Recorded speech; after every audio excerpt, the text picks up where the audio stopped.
شفاعت کا مطلب ہے کسی کی سفارش کرنا، یعنی اللہ کے حضور کسی کی مغفرت کے لیے سفارش پیش کرنا۔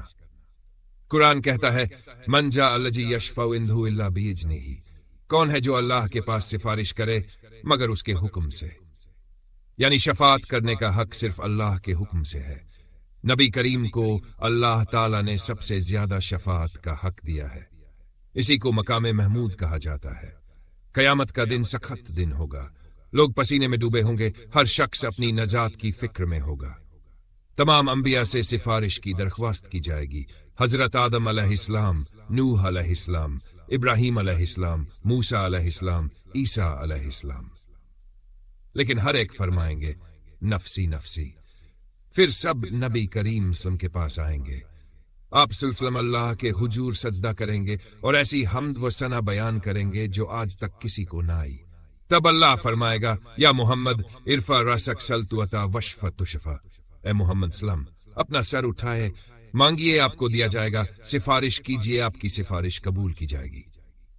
نبی کریم صلی اللہ علیہ وسلم سب سے پہلے امت کی فکر کریں گے، آپ کی زبان پر یہی ہوگا امتی امتی، میری امت میری امت۔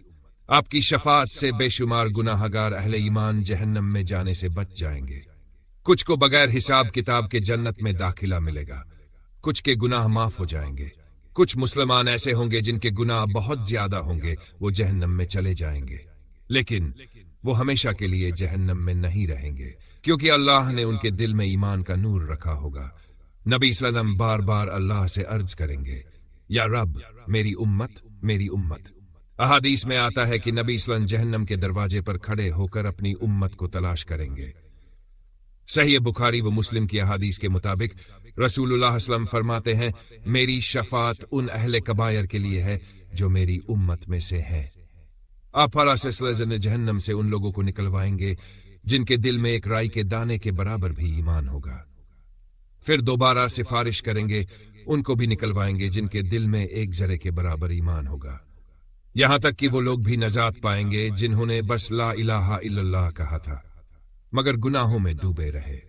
یہ سب نبی صلی اللہ علیہ وسلم کی شفاعت اور اللہ کی رحمت سے جہنم سے نکال لیے جائیں گے۔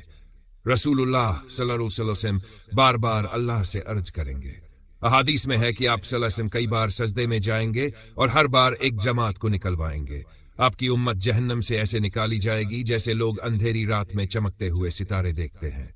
آخر کار اتنے زیادہ گناہ گار نکال لیے جائیں گے کہ جہنم کہے گی کیا اور بھی ہیں؟ اصل سبب ایمان ہے، جس کے دل میں ایمان نہ ہوگا یعنی کافر، مشرک یا منافق، وہ ہمیشہ کے لیے جہنم میں رہے گا، لیکن مومن چاہے کتنا ہی گناہ گار کیوں نہ ہو آخرکار جہنم سے نکل آئے گا۔ یہ امت کی سب سے بڑی خوشخبری ہے۔ ہمیں نبی صلی اللہ علیہ وسلم کی شفاعت پر خوش ہونا چاہیے مگر اس پر مغرور نہیں ہونا چاہیے۔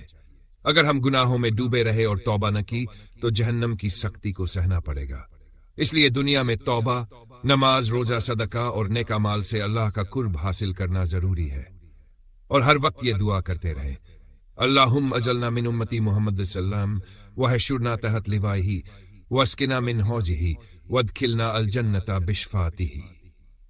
میرے عزیز بھائیو، یہ تھا رسول اللہ کی اپنی امت کو جہنم سے نکالنے کا تفصیلی تذکرہ۔ یہ بیان ہمیں امید دلاتا ہے کہ ہمارا نبی صلی اللہ علیہ وسلم کتنا شفیق اور رحیم ہے، لیکن ساتھ ہی ہمیں اپنے اعمال درست کرنے کی دعوت بھی دیتا ہے۔